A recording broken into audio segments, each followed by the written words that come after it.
Kenya's President Uhuru Kenyatta has approved a law which allows low-income earners to secure loans from banks using livestock, crops and household appliances such as television sets and fridges as collateral.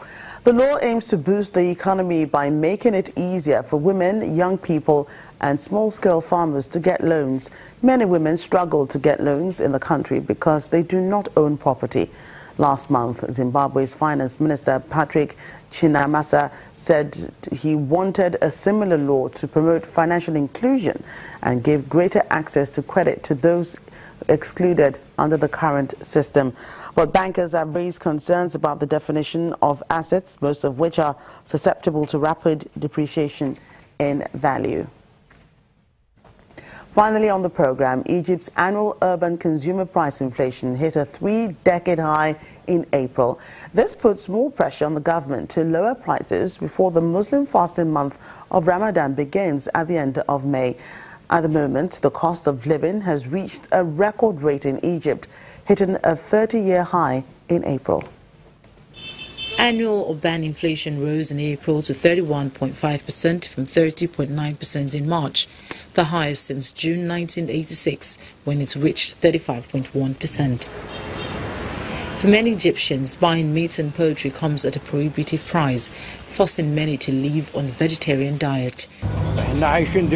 We are living now on fava beans and falafel, and even though those are expensive, we used to buy fava beans for £1, and it was enough for breakfast for my family.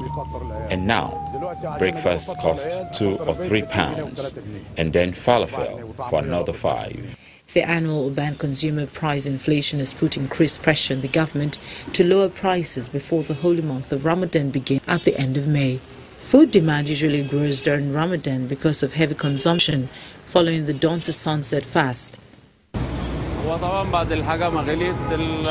Of course, after the prices went up, we were affected.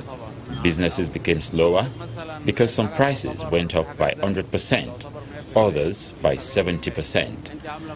People have a set budget to buy fish or meat, but because things became more expensive, they now have to buy less.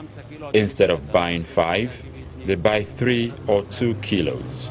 That's what everyone does now, and this means I am selling less. Instead of selling 100 kilos, now I sell 70 or 60.